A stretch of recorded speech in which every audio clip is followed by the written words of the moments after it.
I think that just as we're living in a nuclear age, we have grown so tremendously in scientific knowledge. It doesn't seem too much to say that men can begin to awaken to the fact that they haven't grown enough spiritually and haven't recognized their spiritual capacities.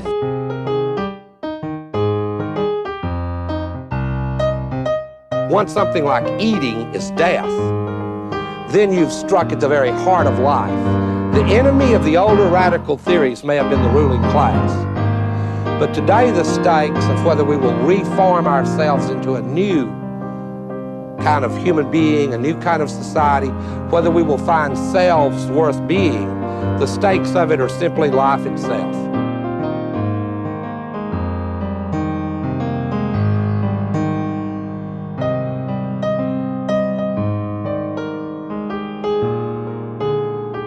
Modernity has created promises that it has no ability to keep. What this means is that we're a society of disembedded individuals, stuck in the impossible situation of being alone together. And what was understood as emancipation has proved to be a form of isolation. It is important to understand that what I am telling you is not simply a cultural history. It's a description of the story that shapes every single person that you know. This is why there is a rise in mental illness. It's absolutely concurrent with the disembedding of the individual, because individuals can't constitute themselves by the very nature of the case. Subjectivity cannot sustain its own weight. We need others to tell us. But we've been given an ethical mandate by the Enlightenment that tells us that that's immoral, that nobody should constrain us. Welcome back to Dustbowl Diatribes. We have here today a special guest, David Holmgren. He is the co-founder of the Permaculture concept following a publication of Permaculture 1, which he co-authored with Bill Mollison in 1978. David is a globally recognized leading ecological thinker, teacher, writer, and speaker, promoting permaculture as a realistic, attractive, and powerful alternative to dependent consumerism. Some of his other key publications include Permaculture, Principles and Pathways Beyond Sustainability, and Future Scenarios, How Communities Can Adapt to Peak Oil and Climate Change, which he published in 2009, and which we're hoping to focus on today. This publication and its website have left a lasting impression on both of us, for sure. In 2018, he also published Retro Suburbia, The Downshifter's Guide to a Resilient Future. So we'll put the URLs to his websites, including Future Scenarios, in the show notes below. So welcome, David. And is there anything you want to add about yourself before we get going? Well, just to say, I suppose I'm still the gardener and the practical person around Meliadora here, that I like to keep things balanced between the conceptual and the practical. Otherwise, people like me tend to, their head drifts off into the clouds of abstraction. So doing that and being involved in the seasonal cycle of abundance and all of the downsides and limitations of working with nature, important in grounding my work. Mm-hmm. Yeah, I think we agree. It's important to actually practice, to be there. It's just as important as the theory. But the Future Scenarios book really did impress me. And you're very good at theory too. Well, I suppose Principles and Pathways was quite a surprise for many people already used to more than 2 decades of permaculture teaching, activism, and practice around the world in deepening perhaps the theoretical basis of permaculture. And Future Scenarios really, I suppose, starting about 5 years after that book was published, but really indicated in that book this deeper exploration of energy descent scenarios, because so little of discussion of the future was focused in that area. And I'd already been honest and straightforward in principles and pathways in using the word energy descent to characterize human futures and the logic of why permaculture was so focused in the biological and the behavioral change rather than as much as mainstream sustainability in the tech change area. That it was sort of natural that food and agriculture were the most important thing once you have that energy descent lens. So to explore that further was also wanting to give permaculture activists and practitioners and teachers a little bit more of, to the extent anyone can do this, the over-the-horizon radar sense of what is the context we're going to be working in the future, or what are the possible contexts that work. Was initially published free online and still is there, actually. I think that the book's out of print. It was actually Chelsea. I got a copy recently.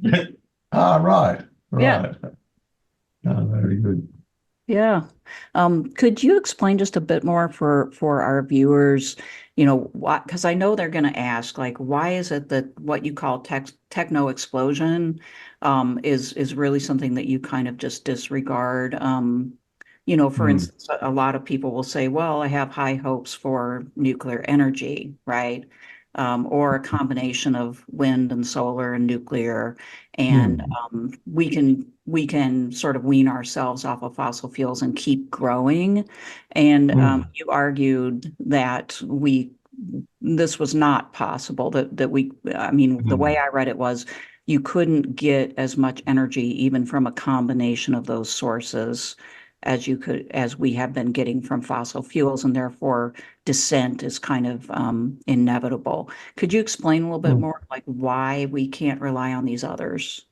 Yeah, well, I suppose there's several levels to understand that. Firstly, in the history of energy transitions, in spite of the fact that those energy transitions from wood to coal to oil, to an extent to hydro, gas and nuclear, at least as far as gas, maybe not nuclear, certainly hydro, just added to the layer cake of energies we were using. None of them replaced the energies we were using. There is a slight downturn in the post-war period in the total global use of wood, but immediately you hit the oil crises of 1973, wood use goes up again. So there's no replacement in modern history of energy sources by adding new energy sources. All we've done is add to the previous ones. And that's where the energy sources are denser, more powerful, more usable at lower cost.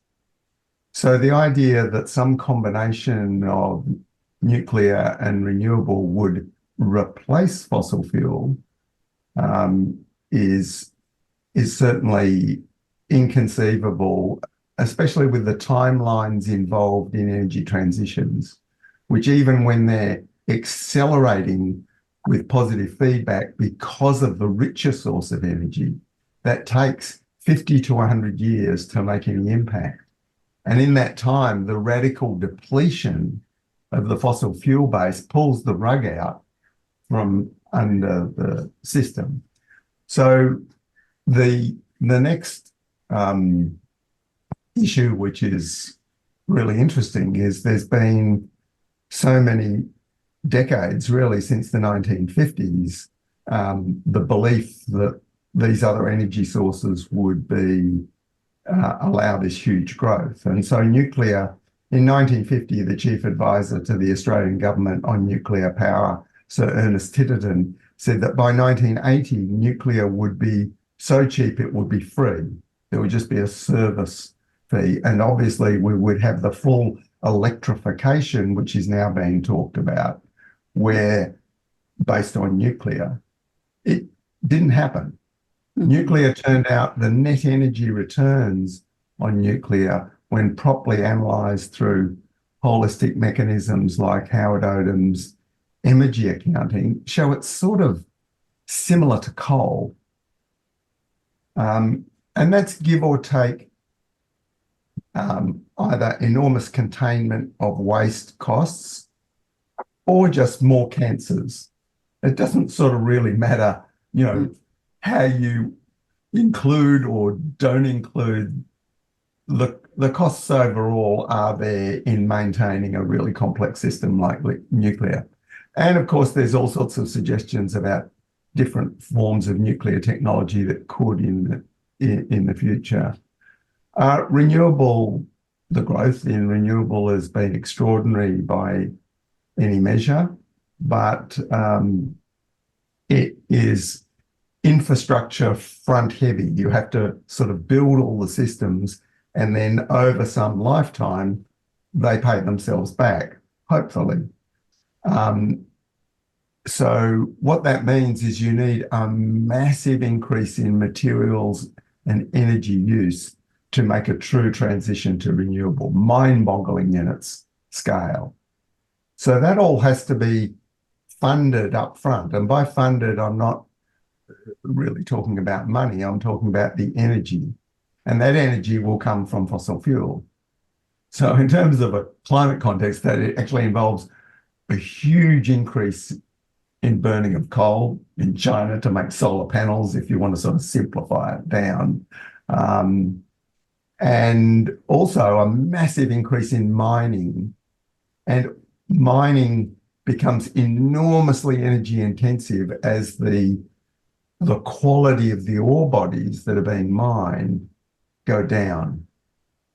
So all of those things are happening at the same time that conventional oil, the really big powerhouse of the world, has tipped over and is in terminal decline. And is being replaced by energy sources that are actually more energy intensive. So some of the symptoms that ironically economists look very glowingly at about energy transition, like the huge increase in investment and employment in the energy harvesting industries, they look at that as very positive. That's actually a sign of lesser net energy, because it's society putting more of its resources back into energy harvesting. And that is a sign of, there's less money for everything else. So all of the symptoms and experiences of energy growth, right down to more autonomy and less living in households and being dependent on community non-monetary resources, as well as all of the technology, there's more and more of that has got to be focused back on just getting energy. And that's a sign of a poorer society. So I liken it to a peasant farmer who is cultivating his field, and the soil texture is being damaged or declining, and he is having to hoe twice as much to get the tilth in the soil to grow his grain crop to support himself and his family. Twice as much economic activity for the same return. So those would be this time for the transition, the unproven aspects. But I think there are other factors about whether that future is desirable, which is another issue once you come to terms with the weight of evidence of it not being likely.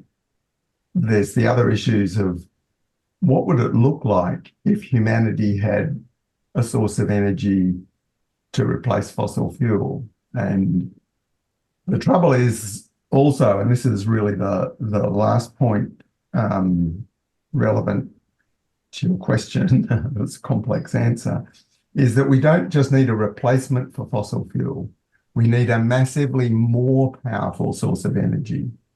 And the reason for that is in the history of past energy transitions, as we start to reach crises from overuse of energy and damaging our environment and damaging and transforming our social structures, we need more energy to compensate for that damage. So, for example, with industrialization and the flood of people into the early industrial cities, all of the previously existing social mechanisms for looking after people in whatever way they existed in village culture, you know, the job for the village idiot, doing something, the sort of informal social welfare systems all collapsed as a result of industrialization. And they had to be replaced progressively through reforms, the poor laws, the work rights and social welfare eventually, which has actually become a huge cost in society. Mm-hmm. But that became one of the things that had to be done to deal with the adverse effects of this huge growth. So similarly, we have enormous environmental debt, damage to our soils, all sorts of things that theoretically, if you have enough energy, you can in some way deal with that. But if you just have replacement energy, that in itself is actually not enough. You need something way bigger. Mm-hmm. And that even looks, you know, more unlikely. And just even at the financial level, the global financial system can't keep perpetuating this faith from the future that wealth will exist, because that's what the financial system is saying. There is this giant wealth that exists in the future that justifies this existing debt. Mm-hmm. And when that fails, of course, although that's a virtual system, so it doesn't have the reality of energy and materialism, it has these enormous consequences if that faith that energy and resources aren't there. That going away has been a lot of my work since Future Scenarios, trying to understand to the extent that anyone really can what the implications of that are. And so on your website and in your book, you put forward like 4 primary energy descent scenarios and kind of lay out what those look like. Could you kind of give us a gloss on what those would be? Well, at the time when I was doing that work, it's nearly, it's getting on towards 20 years in the gestation of the Future Scenarios work. I saw that the decline in conventional oil production, the peak and decline of that, and the onset of climate change as being the 2 most powerful driving factors. And that the combination of uncertainty about the rate of decline of oil and the rate and severity of onset of climate change created 4 possible combinations. And if you like, the most benign that I saw as a roughly a 2% decline per annum post-peak of conventional oil production, combined with a relatively slow and benign onset of climate change. And I called that green tech. And then the similar slow decline of oil, but a more rapid onset of climate change, I called brown tech.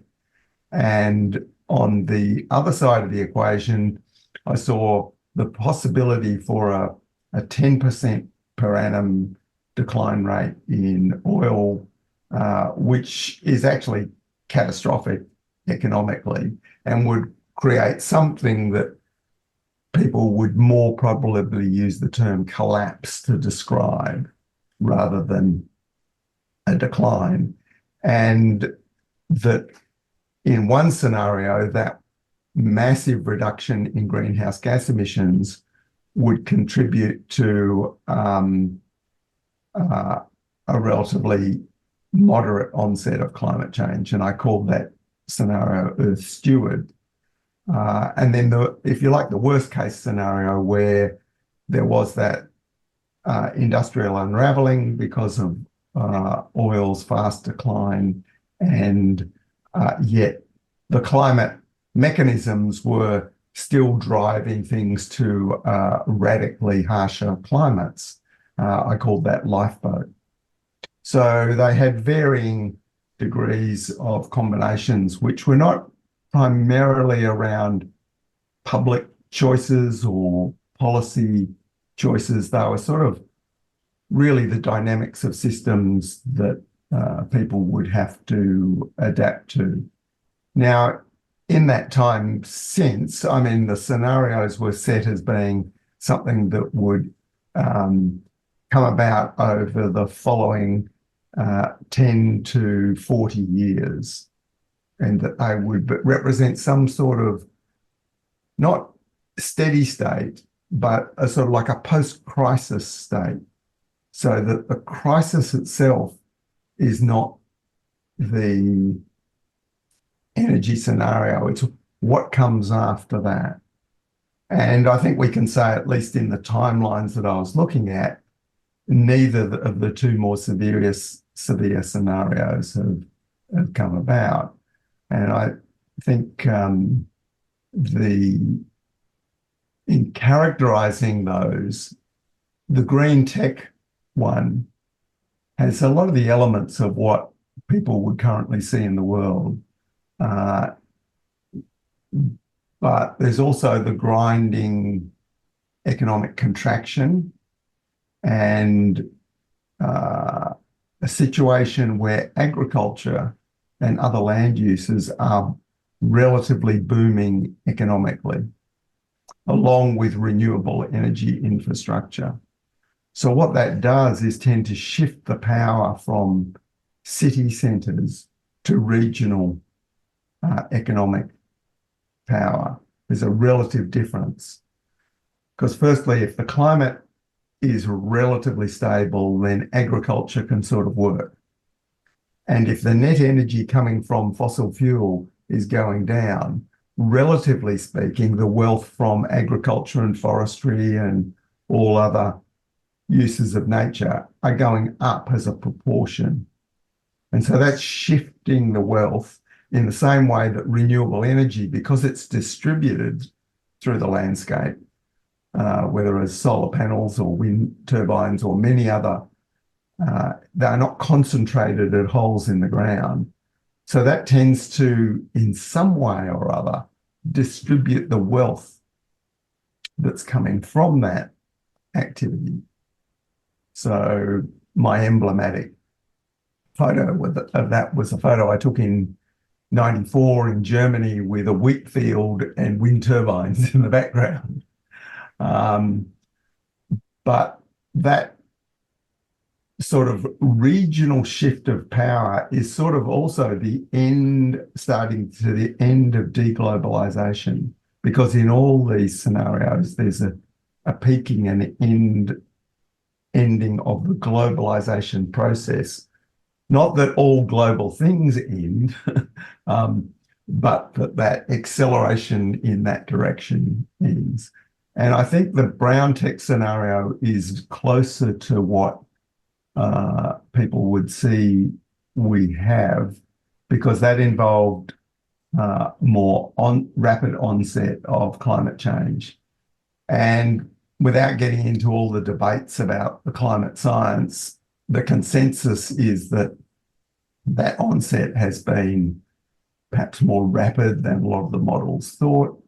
And that's certainly there's been no decline in the carbon dioxide supposedly being the prime contributing factor. So that has meant that agriculture is actually not doing as well. And certainly the growth of production worldwide is tended to come to an end. And certainly we've seen that oil has declined slowly, but in top of that, the substitutes in shale oil and all of the other ones have managed to compensate to a significant degree.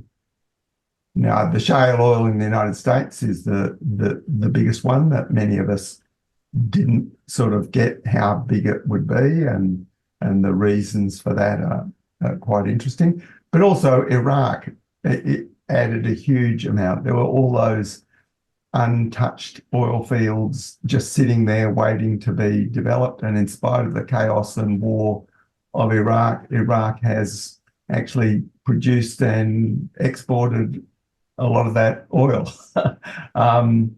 So actually the invasion of Iraq did work, in that sort of sense. And so what's curious about the brown tech scenario is that it tends to become more city-centric, which is counterintuitive for many of us involved in permaculture and globalization, because like in the green tech, there's still the wealth and infrastructure for centralized systems, but the climate is starting to make things unfavorable at the geographic fringes. So what the system does is start to armor itself. And so, for example, in Australia, with increased bushfires, the authorities in this scenario, I imagine, started switching off the power to remote areas and encouraging people to relocate into cities. So what this system is characterized is a sort of a top-down constriction where the power has drifted down from the global back to back to a more local level, but actually at the level of the nation state. So there's this increasing power at the nation state, but the nation state is unused to exercising power because that's been outsourced to corporations and the market. And so you get a re-emergence of what is called command economy, where the government decides what to do, but it depends on the corporations to actually do a lot of it. And it does it in response to crises. Now, some of those crises are directly weather crises or things like that, but a lot of them are sort of driven by the political environment. So it was in an essay in 2013, I suggested at the period we were moving into some version of my brown tech scenario. And I think the other more severe scenario is not that they can't come about, but they could come about through a sort of like a second stage crisis in the future, where I suggested the brown tech scenario would tend to segue into the lifeboat, and the green tech scenario would tend to segue into Earth Steward. And so if that happened, that is more of a true energy descent, whereas a direct shift from the world we've been in to my lifeboat or Earth Steward scenario was so severe that most analysts would describe it as more of a collapse of society. So this distinction between energy descent and collapse may be, I suppose, semantics. And certainly I've been classified by the French collapsologists as a collapsologist, as they say. But I like to make that distinction between energy descent and collapse because of the millennialism thinking in especially the Western Christian lineage of either this move to some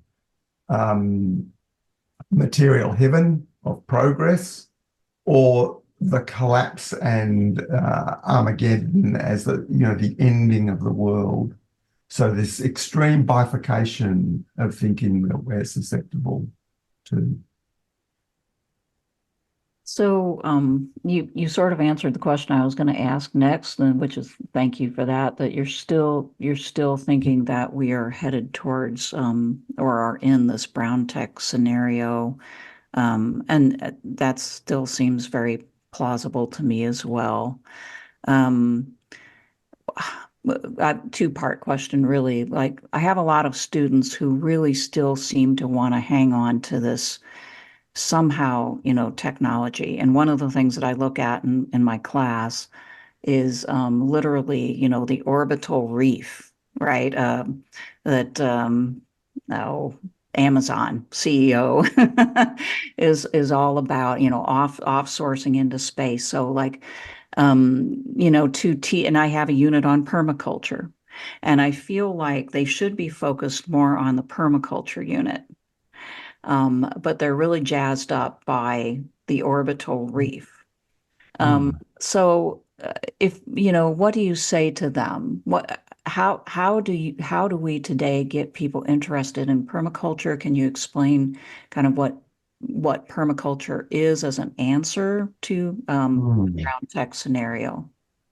Mm.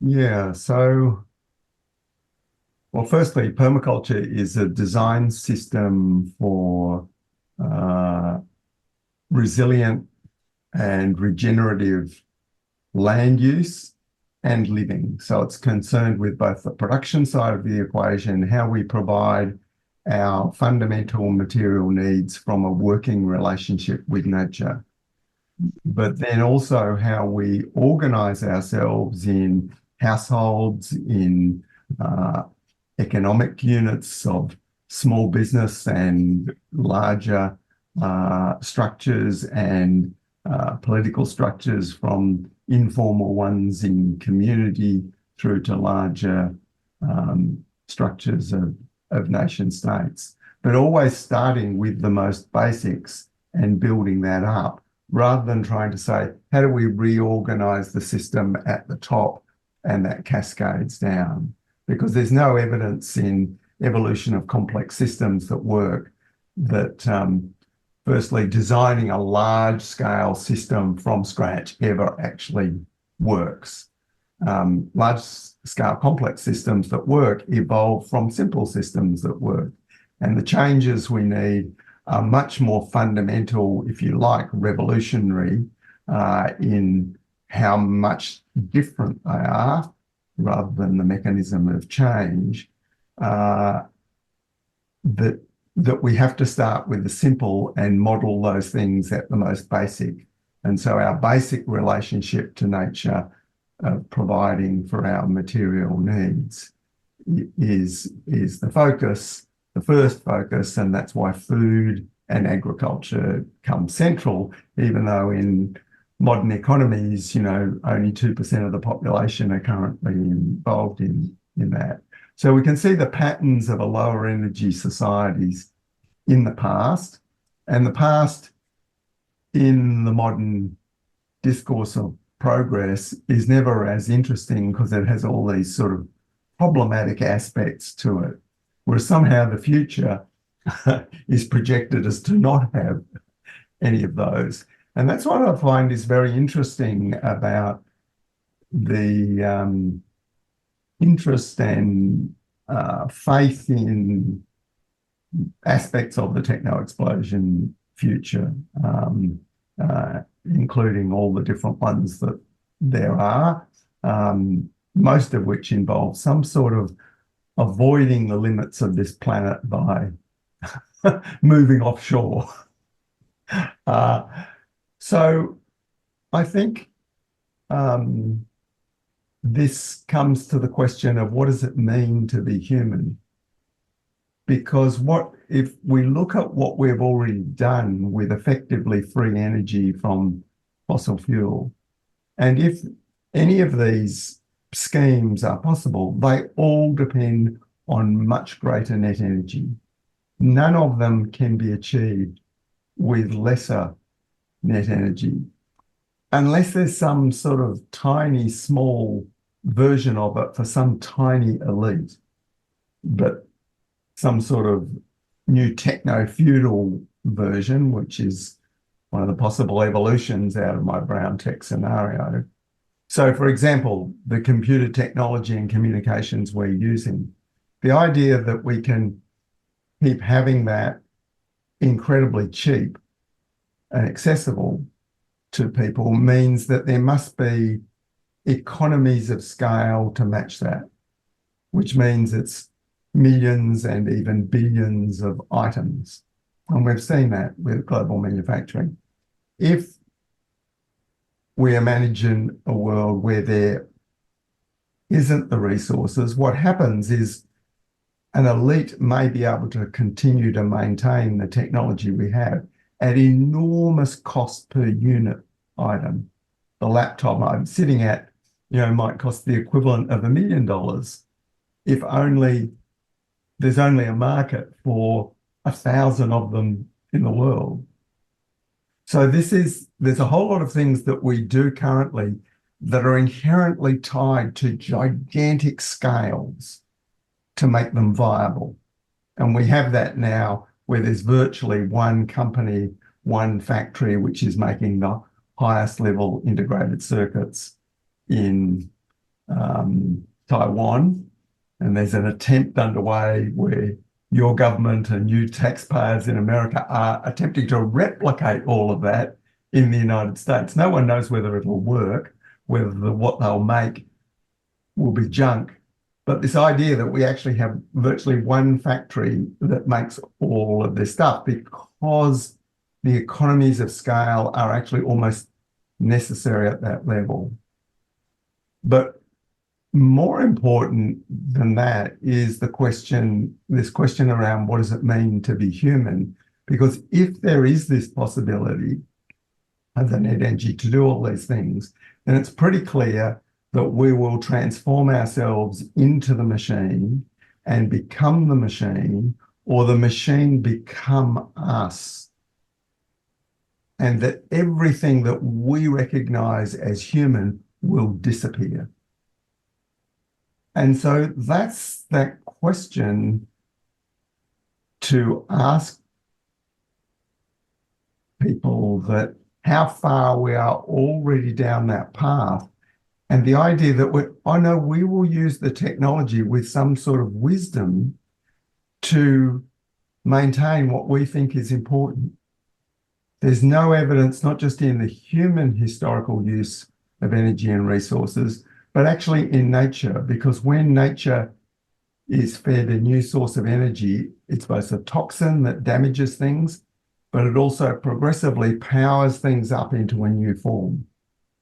And according to system ecologist Howard Odum, this is the maximum power principle, which is really a fourth law of energy, that this growth and evolutionary change is unstoppable.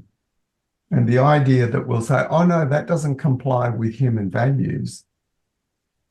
Sorry, if the energy's there, it's like a new life form.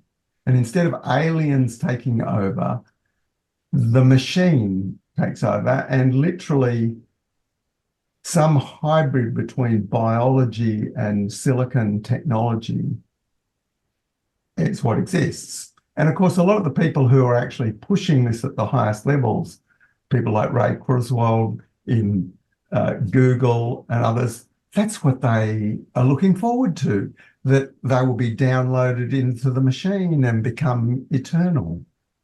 And of course, every philosophical and spiritual tradition in the world has taught us that materialist hubris is a false path. So I'm sure you have your own philosophical and perhaps spiritual take on, that perspective. But I think asking people what you're talking about is not a brighter version of what we currently have. It's a world transformed beyond comprehension. And I think that's, of course, one of the damaging things that's happened from the disconnection from nature, and people becoming more and more embedded in the technosphere, that's where they naturally see salvation. But to experience being human in community and in nature, so reminds us we have other possibilities, and so I think that's from the desire end of what do we want. But of course, the main point of the future scenarios work is try and say these forces are at work. These will generate all sorts of different possibilities. We will have to adapt to those. And I've often said that if the techno explosion future was to come about, then permaculture would be in the dustbin of history as completely irrelevant. And that even in the techno stability world, which is the sort of mainstream sustainability view of some steady state, that it would remain as a small, relatively fringe thing. Whereas in energy descent, whether it's called permaculture or not, it becomes normalized as an adaptive response to circumstances. It's like survival. Yeah, and selection, that people who do well at that and who go into that positively and, this is actually a good future, however difficult that is, will actually thrive, and obviously that will prevail by whether it's biological replication or whether it's by other people copying. And that's happened in past historical times where people have looked at other people who do different things that's turned out to be more adaptive and end up copying them or not and dying out, like the Scandinavian farmers looking at the Inuit people around them when they settled in Greenland in a favourable climatic period and continued to grow grains and died out, whereas the Inuit people. So I guess to me this raises a kind of educational question that, to Laurie's question of why are so many of her students seduced by the tech explosion, accelerationist, no, we'll just do aquaculture in space and it'll all be good, versus the more austere, like, well, what happens if we just have to keep like trudging along and figuring it out as things get slowly worse and harder? I guess I'd be interested to hear, how much of it do you think, not that you could like clearly quantify this, but how much do you think is that there's just this human need to just believe that like everything's going to be fine and let's not get too apocalyptic? And how much of it is to understand how these big like super personal systems work, whether it's like climate or global capital that's like created all of these monopolistic economies of scale that then filter down, and we perceive to just be like, well, I just go to the store and I got a new Mac and it was $1,000 and that's just how it costs. And they're not seeing how, well, that only works because millions of people are doing exactly what you're doing. Because I think part of what's so hard to talk about when we're talking about system change is these systems don't function like how people perceive their life to be working. So I don't know, that was a little bit of a rant, but what do you say to all that? So I think the issue of humans being attracted by novelty and progress is certainly fairly true. But I think there's also, in past history, people had different ways of understanding the world. We regard the ancient Greeks as, in some ways, the origin point of Western civilization, and their view of the world was it was originally created perfect and it progressively declines with time, and that a good life was led by passing it on in as best condition as possible. they didn't find that depressing. And it's interesting that it actually more conforms with the second law of thermodynamics than our modern, supposedly scientific society, which believes in this perpetual sort of progress idea. So that construct is quite deeply embedded, but it's not necessarily inherently human. And that seems to be pretty true, because through vast stretches of culture and society, especially in many long surviving Indigenous cultures, almost maybe to the extremity in Australia, that continuity of the lineage from ancestors into descendants is more important than what's the new trick. So I think that's the first thing to recognize, that humans are extraordinarily flexible and can come to all sorts of different adaptations to different types of circumstances, and perceive something as positive and empowering. And I think the if you like, dark aspects or negative aspects of energy descent that modern people do find really depressing and challenging, that all of those things about being realistic, there's another side that all the spiritual traditions teach us, that in the internal space, that growth in some form is always possible, that being positive is actually beneficial, and that all of these internal processes end up having a direct effect on the actual material context or how it's experienced. But the material context sort of shifts people. It's, if you like, harsh realities shift people into a stronger focus in the inner world.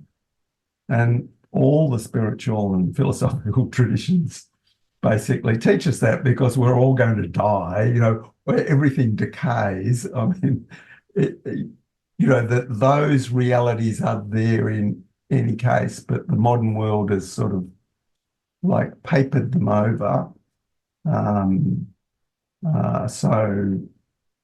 so much.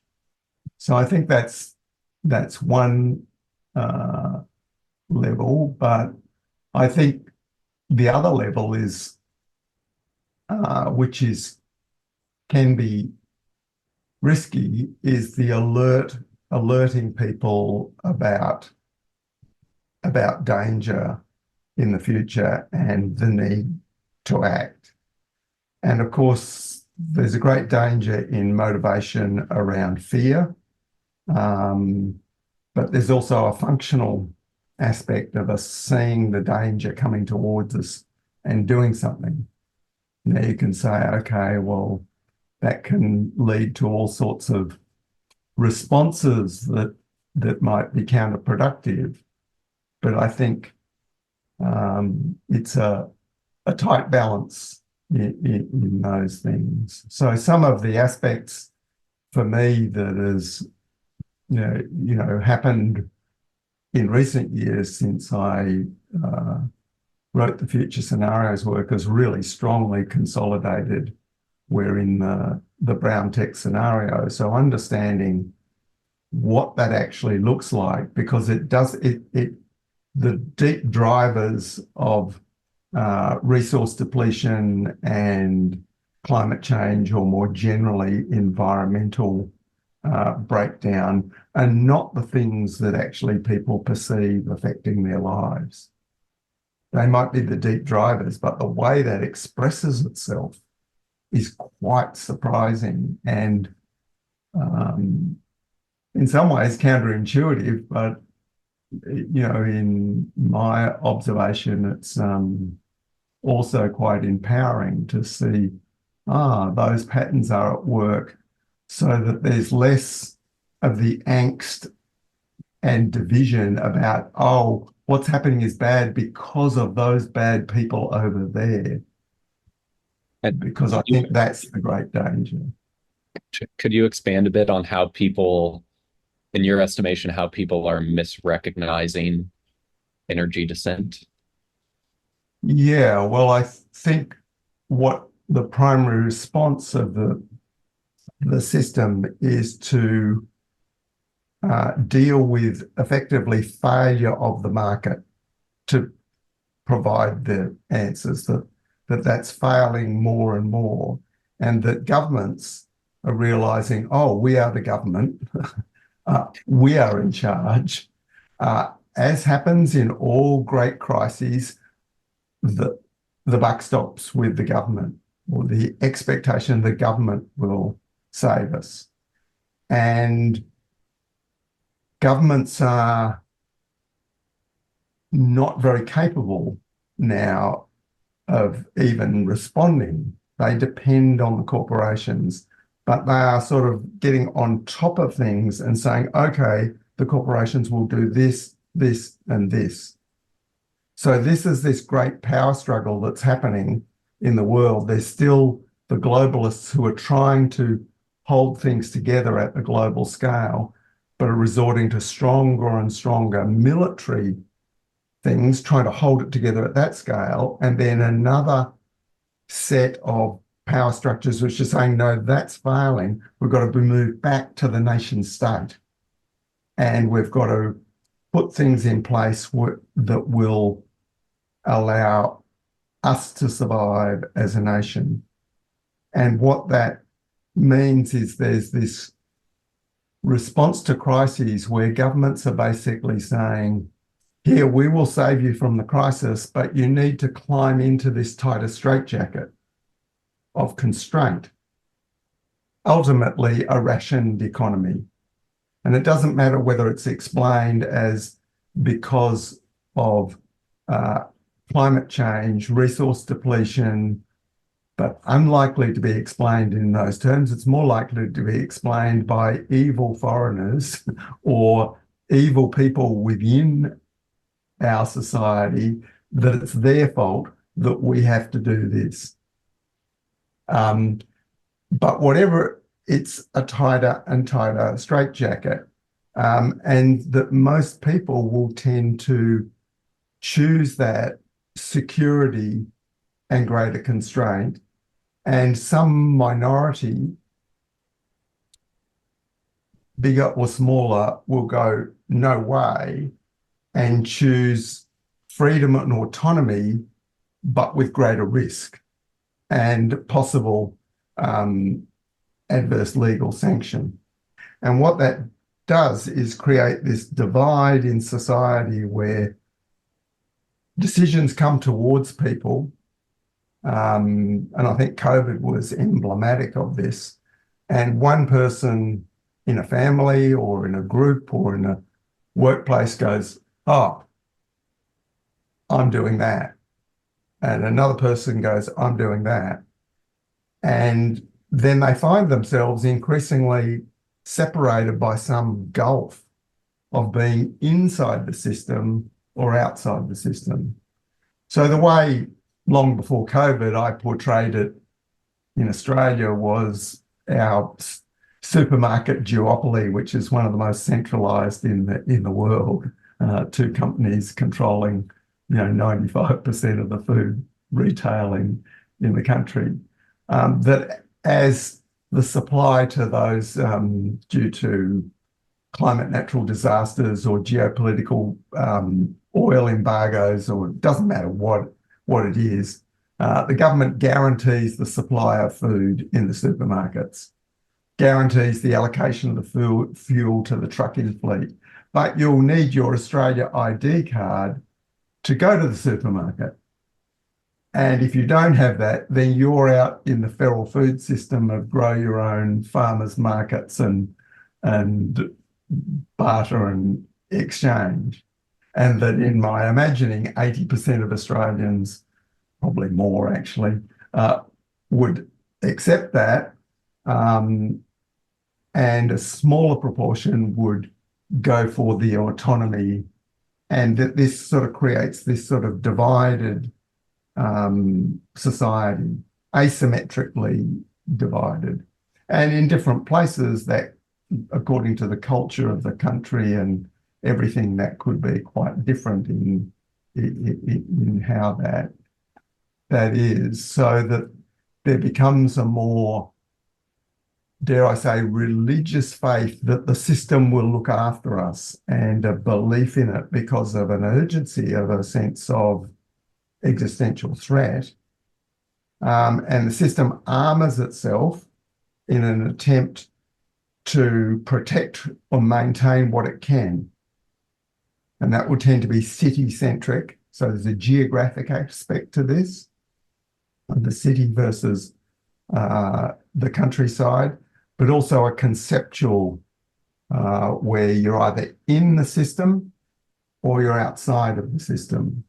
So another example would be something like home birth, for example, of a fringe thing where in an ideal society, yes, a lot of people would be autonomous and give birth without the medical system, but the medical system is there to back them up.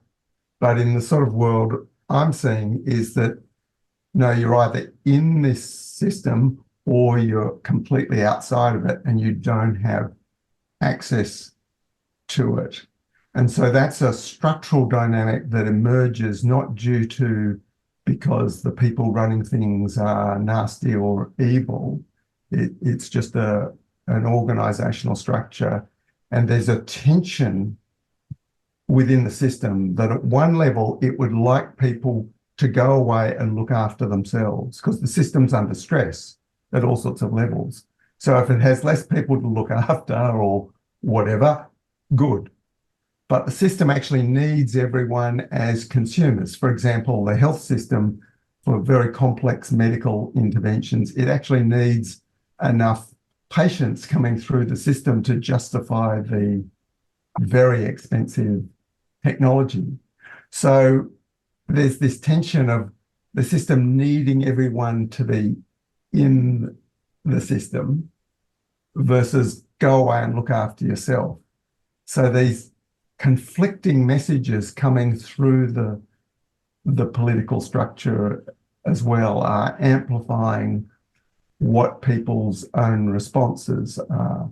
But we move from a command economy to a rationed economy, and it is controlled from the top down, but that at the fringes, a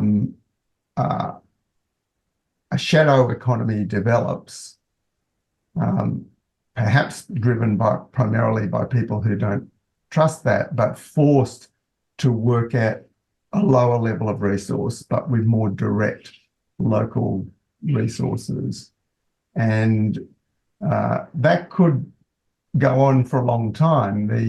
The trouble with the brown tech scenario is the armoring of the system is actually creating a lock-in that prevents adaptation at the larger scale.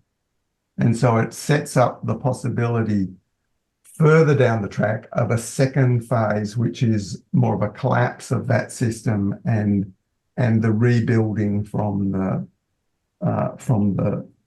the fringe. But that system could become locked and armored like that for quite a long time. And for people being reasonably successful, the smaller number of people being part of the relative privileged within that could continue to experience that, oh, the world's all going on as usual, while the underclass within that system gets larger and larger and more in the straitjacket, with people falling out of it sort of periodically. So I think that's the sort of structure of what we're actually experiencing, perhaps in different countries in different ways. In this context, how do you see the rise of right-wing nationalism and populism? How does that fit into what you're talking about? Sounds like to me like it does. Well, it does, but I think it's an attempt to reestablish the system at the lower hierarchical level, at the nation state level. Whereas there's also those trying to establish it at the global level.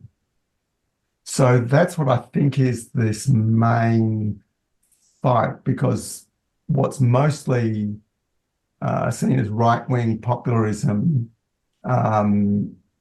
is actually has some similarities around the world of each nation can do things themselves rather than the rules-based international order that there's a proper way of doing things. So, for example, I tend to see people like Trump and Orban in Hungary as not just driven by disenfranchised, failing middle class is at the bottom, but there's also quite significant powers that actually see the global project as actually failing and are moving to sort of re-establish national level power, which is one of the deep signs of energy descent. Because if net energy available to humanity is rising, then that should mean that organizational complexity can keep moving up to higher and higher hierarchical levels. So institutions like the IMF and the World Bank and the UN would be gaining strength. Whereas it seems to me there's a battle to sort of try and maintain those, but they're actually in more and more dysfunctional and creating more and more disorder, the attempt to do that. And that's one of the things that's actually driving the right-wing nationalism. So I have less worry about the right-wing nationalism causing the really severe nation-state conflict, like ultimately nuclear war. I think that's actually more at risk from what's happening at the global level of trying to maintain the global level. You know, it's hard to say, but I know that the empire that we all live under, the Western Empire, in my opinion, is rapidly unraveling. The US-led empire, and I think what's happening with the BRICS countries of Russia, China, India, and now Saudi Arabia, Turkey, all of these other countries are joining it. People in the West are completely ignorant about how this power shift is happening to the previously developing countries, the resource-rich countries, and they all have sort of different views politically, but they all agree that each nation controls its own affairs. So they all reject this sort of universal global order. And I think it's unlikely that China, let alone Russia, will emerge as an equivalent of the West and when the West goes down, control the world, because I think the net energy is not there to support it. So I think we are actually, this is the irony, is that this is relocalization as we're experiencing it. It doesn't look like the relocalization that those of us, you know, imagine and are actively working to encourage and develop. Now, that doesn't mean to say that that work isn't valid and important, but also need to recognize there's this power structure between globalist and nationalist happening. So I see as those systems are falling apart, they're producing more and more bads and disservices and less goods and services generally. But I don't have I think the the view that the right-wing populism is the rapid path to fascism is actually a misunderstanding of fascism, because at its fundamental, when we sort of move away from a term of abuse, really like racism or something, and say, what is fascism? I think Mussolini's definition about this strong national central power combined with corporate power, and that is what is attempting to be cemented at the global level. And then there's others who are trying to do it more at a national level. And you could say, yes, it's fascist. I mean, that's what I believe. China is a fascist state. But I also believe the United States is increasingly a fascist state. But it's very difficult to use that word, because, it's just become a term of abuse. So I think that is like a little bit the essence of what governance, the emergent governance in the brown tech scenario. And that doesn't mean to say all of the positive things that many of us are involved with can't thrive and grow, but I think they will be doing it in the shadow of this system. And then, so given that wider, like, international and national context, how do you think it's helpful to perceive more local and permacultural activism? Because it seems to me, at least from like the local food scene in America, and specifically I'm in the Midwest, what people tend to do is, again, to speak in general strokes, if they lean towards the right, what you do is you pick the aspects of nationalism that you like and the aspects of internationalism you like, and then you kind of like identify with that. And then vice versa, the people that lean toward the left, they take the slices from both that they like. Wouldn't it be nice if we could have the easy flow of goods, but also a stable welfare state and grants and subsidies for the kind of localism we want? And to me, encountering these arguments is a kind of like intellectual schizophrenia, where maybe this would be nice at an abstract level, but none of this exists. And we're just whatever we think we're doing, we're just Republicans or Democrats at the end of the day. Again, I'm not doing a great job of formulating the question, but that's my experience. Does that ring true with your experience, and what do you have to say? Yeah, I think it's a little bit less intense in Australia than what my perception is of it in the US.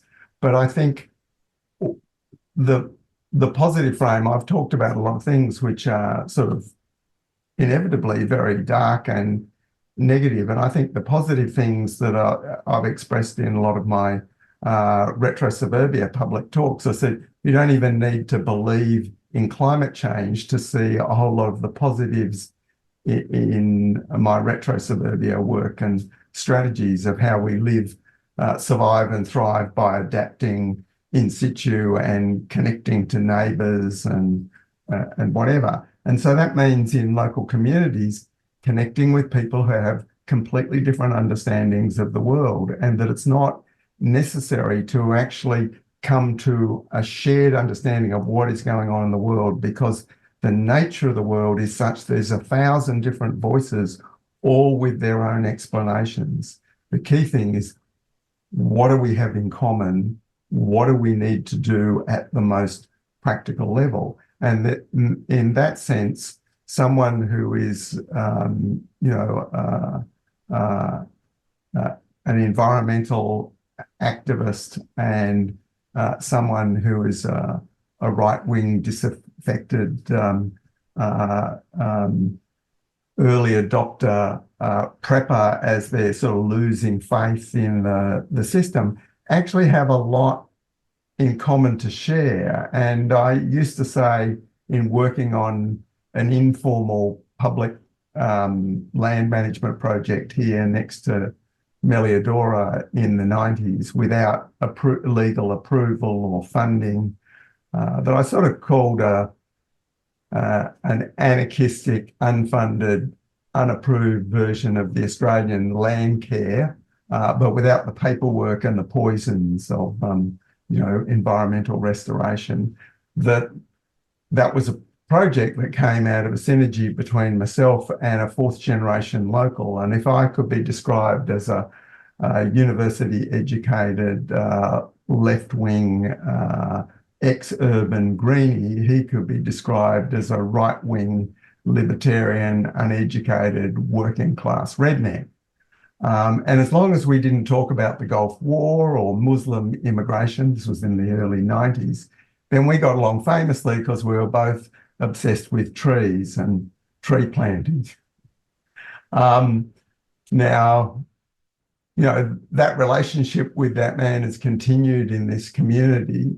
And you could say that probably both of us, our ideas about the world have, in a small way, influenced each other. And we find actually more and more in common in our views. So I think that is a sort of a microcosm of a general process that happens. And it could be that some people might stand back and younger people say, oh, Holmgren's turning into a sort of a right-wing social conservative or something in his older age. And, I don't want to deny those processes that happen through aging and the process of people living in community where people of very different values are actually part of your social circle, whereas the world we've come from in the urban and then accelerated by the internet is that we all exist in network communities, and that unfortunately those network communities, including permaculture, have this corrosive effect on geographic community. So in the permaculture world, I've seen it seed all over the world and spread through the sort of the global networks. Fantastic process and thing. But that's also tended to encourage the people who are most capable at the local community level, whether that's with their skills, whatever, their facilitation, tend to be drawn up into the global networking, and this depletion at the bottom as we move naturally towards where our like-minded circle is. And of course, being invited to speak with you, all of those things are very encouraging and rewarding. Whereas in the local community, all of us are just other members of the community. Certainly in Australia, it can be different in other countries. Sometimes in places like Germany, local people who have some sort of international recognition have this huge status. In Australia, we have the tall poppy syndrome that no one is better than anyone else, so don't think you're better than anyone else. And that leveling is really important and has value that prevent the development of ego, and also that search for where is the commonality is much easier to achieve when we actually are face to face, or we know someone, or we economically in some way depend on them. So in that sense, I see rural communities and the rural mentality is really important. But in retro suburbia, I push that down to another level, because often in our networks, I've seen that there's this dynamic between the individual and the community, and this tension and balance between those things, and forgetting that we almost all of us live in households. Now, whether that's a traditional family or whatever it is, that a household is the basic economic unit of society. And that's something that I think the left has been a bit blind to, but it's actually quite strong in the right. And I think that's one of the strengths that come from the right. And that's one of the things of my retro suburbia work, that households are the most fundamental economic and organizational and cultural unit of society.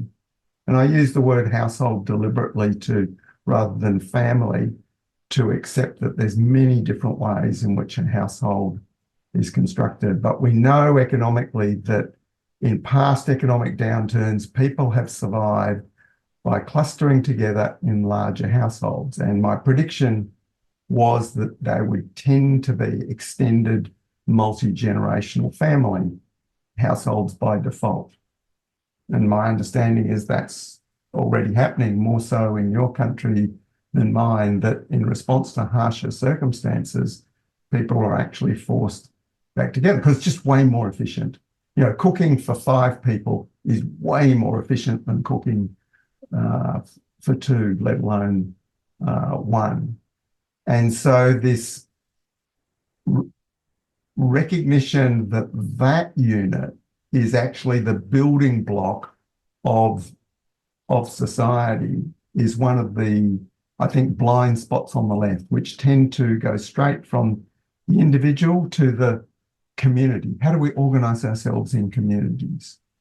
And that is really important, but it seems to me it needs to build from the bottom up, from the individual through the household, through other small forms of small organization like small business, and in various initially informal and also formalized community responses. And my permaculture colleague Ian Lillington many years ago, in talking about intentional communities, designed eco-villages, said, well, in Hepburn, we live in an unintentional community. You know, there's all these people here and, you know, we have some sort of relationship and we have to sort of muddle through that. So I think those processes offer huge opportunities, and I think a lot of them can happen in the shadow of the larger systems without appearing to be an obvious threat or challenge to those larger systems, and therefore not attract the heavy fist or foot, even if they are actually quite subversive. So my retro suburbia work is effectively economic treason because it's encouraging the rapid development of the non-monetary household and community-based non-monetary economy. And that will result, if it happened on any scale, a radical decline in GDP. And so there is difficulty in getting traction with some of those ideas at a larger scale, even though it actually makes perfect adaptive sense. And this is perhaps another aspect where I'd advocate for the right having this self-centered personal and collective household interest thing. That on the left, there's been this long tradition that if you gain from your activism, that's really suspect because we're supposed to sacrifice ourselves for the cause. And yet this permaculture really is a form of enlightened self-interest. And that fundamental survival need is this good for me? And that it's not necessarily a tension, a dichotomy between, if it's good for me, does that mean it has to be bad for others? No, how do we construct something which is good for me, and that is that permaculture principle of obtaining yield? Yeah, this works, let's keep doing that. And that it's actually part of some larger, if not beneficial, at least benign and not destructive in what it's doing in the wider world. And I think that that difference with starting at the center of the self, and even, to care for people is to care for the self, kin, and community, because we actually have power to do something at that level. So even though that seems quite counterintuitive to the left, how do we sort of imagine the whole world first, develop a framework of what's needed, and then move back down progressively? I think there's benefits and truths in ideology from both those divides, but I think the way to sort of bring things together is at the quite close and local level, and hopefully that can happen in many places and affect the larger whole as a result, or at least provide an insurance against the worst scenarios of, the sort of civil war, or like the partitioning of British colonial India between Muslims and Hindus, and many other examples in the world that are obviously we want to avoid, but I think we avoid that at that personal local level, building that trust across these boundaries. Sorry for the long. No, long I mean, answer to your question. thinking, this speaks so much to our situation here in the United States. You've given us a lot of things to think about. I know we need to wind it up pretty soon, but I did want to ask just what has kept you going over the years? What has given you hope and kind of kept you motivated, even though it is difficult to get through to people that we need to prepare for these changes? And Well, I think the grounded working with nature and the positives and the negatives, the things that you have to deal with, the animals that come and eat your crops, and the difficult decisions, and even whether you have the power to do things about stuff, accepting those sort of things provide a constant reality check. I think there's no doubt I've been blessed by the inspiration of how many people around the world have taken permaculture and done positive things with it, even if, as one of the cranky old co-originators, I obviously sometimes look at things with a permaculture label and have a skepticism about that. It's a baby that's alive and off by itself, doing its thing in the world, totally independent of its creation now. And in between those two extremes, in our local and regional community, sort of a sense that there are a lot of threads, whether they're called permaculture or whether they frequently have other names, and sort of kindred ideas of elements coming together, while also the very realistic recognition that these could be just discretionary fluff in larger processes and forces, but that balance between being realistic about the state of the world and living with rose-tinted glasses in a nurturing world that to some extent reinforces your values, even though that involves in the local community that constant dealing always with people who have quite different understandings of the world and appreciating their understandings.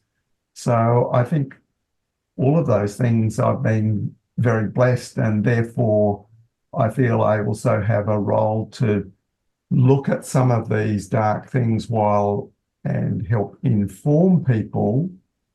But I also recognize that it's very important psychologically for people to survive by putting their effort into positive work and not get too obsessed with that, because that can be, of course, the spiral down. And I think I've had that privilege and support, so I can deal with those things more, and hopefully that is a bit useful to others.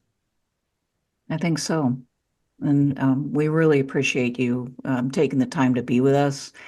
And actually, I'm sure I speak for Spencer too. We hope that we can have you back again sometime in the future too. But this has been amazingly informative. So we really appreciate it. Well, thanks.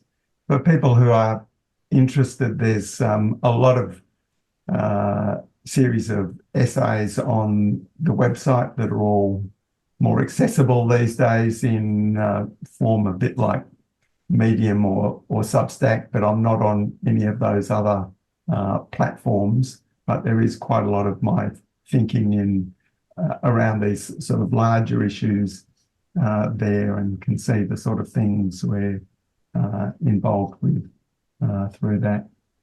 Okay, we'll make sure that all that gets into our show notes too, so people should just be able to look down there and click and be able to find those resources. Because yes, you have done a great job of putting that out there.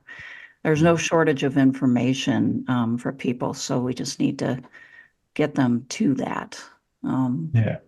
Yeah. And I commend you for the work I see you are doing, and continuing with all sorts of different perspectives and contributions to how we sort of muddle through these futures, and I think the potential to survive and thrive. We hope so. Yeah.